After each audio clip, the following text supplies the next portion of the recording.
दोस्तों, आपको वो यूक्रेन और रशिया वाली लड़ाई याद है कि नहीं? अरे वार चल रहा था खूब। अरे पुतिन और जेलेंस्की में नहीं, गुम में पत्थर चल रहे थे आपस में, सर फुटबॉल चल रही थी। हैं? याद है लड़ाई? अब आजकल सब बंद, चैनल से सब गायब। ये तो भैया चैनल वाले बताते हैं लड़ाई हो रही कि नहीं हो रही।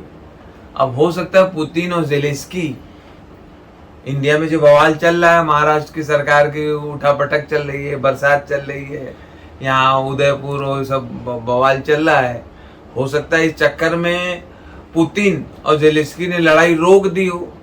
रोक के दोनों बैठ के अपना समोसा वमोसा खा रहे हो। वो कह रहे होंगे इंडिया से, यार आप लोगों का ये सब प्रॉब्लम सॉल्व हो जाए तो बताओ, फिर हम लोग यहाँ से कुछ खबरें दे, हम लोग लड़े। क्योंकि न्यूज चैनल से ही पता चलता है। यार लड़ाई ना हो रही हो तो और अच्छा है? लड़ाई किसको अच्छा लगता है? ना ही हो रही हो, चलो ठीक है, नहीं हो रही। अच्छा ये सब छोड़ो, कल यार हमें बता दे, हैं? बताए कल हमें हमारी पुरानी वाली पासवर्ड मिली, हमारी अपनी मतलब पहले की पासवर्ड मिली। देखा, हमने कहा यार मेंटेन है आज भी। कार से उतरी, बोली हाय, बोले अच्छा। और चश्मा वश्मा लगाई थी, और चश्मा यहाँ नहीं, आंख में नहीं है, और बालों में स्टाइल हो गया, ठीक है भैया। पीछे देखा, कार के अंदर से दो छोटे छोटे OTP भी निकले। हमने कहा ये OTP तुम्हारे हैं? कहने लगे हाँ, यही दोनों हुए हैं, अब आप तो हमें भूल गए।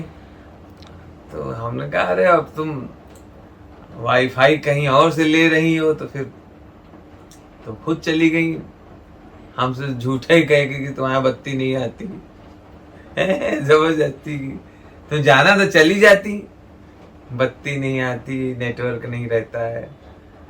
चलो अब OTP हो गए, अब क्या, मिल गई हो ठीक है, अब अपने रास्ते जाओ, अपने रास्ते। वैसे भाई साहब एक चीज बता दें आपको, स्त्री को और मिस्त्री को खुश रखो। स्त्री को और मिस्त्री को खुश रखो, ये दोनों ही घर बिगाड़ देते हैं अगर गुस्सा आ गए। हाँ, स्त्री तो चली जाएगी बाहर मायके, और मिस्त्री निकलेगा नहीं घर से। ये मिस्त्री लोग जब घर में घुसते हैं किसी काम के लिए तो निकलते ही नहीं। बाबूजी ये वाला भी कर दें, बाबूजी ये वाला दरवाजा भी कर दें, बाबूजी ये नल भी ठीक करा लीजिए, बाबूजी आपका ये सोफा एक तरफ झुका जा रहा है, बाबूजी यहां से जो है निकलते ही नहीं है। इसलिए स्त्री और मिस्त्री दोनों को जरा खुश रखो, हैंडल करो ढंग से। मतलब अब हमारा ना सुनो, हमारे साथ तो बवाल ही होता रहता है। अब कल अच्छा भला हम घर पे बैठे थे, पत्नी बैठी थी, तरबूज हम लाए थे, वाटरमेलन तरबूज काट रहे थे, दूर बैठी थी खिड़की के पास, हमसे कहने लगी कि बीज निकाल के हमें भी दे दो प्लेट में। हम कहा ठीक है, हमने बीज निकाले, एक प्लेट में रखा, ले आए। हमने कहा ले ओ बीज। बोली बदतमीजी करते हो, मुराई की बात करते हो, हमेशा छेड़खानी की बात करते हो, हैं तभी गाली खाते हो। अरे हमने कहा तो बीज हटा दो और फिर लाओ। तो हमने कहा ये बात क्लियर कही नहीं थी तुमने, देखो देखो देखो, ये बात तुमने मतलब क्लियर कही नहीं थी। तो हमसे बोली कि अच्छा ही बताओ, तुम बहुत हमें चकड़ लगते हो, हमें बनाते रहते हो, ये बताओ कौन सी ऐसी भाषा है जो खाई जाती है? मैं भाषा खाते हैं? हाँ, सोच के बताओ कौन सी ऐसी भाषा है जिसको खाते हैं?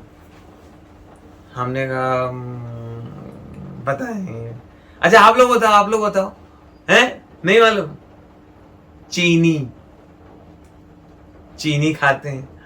और अरबी, अरबी खाते हैं।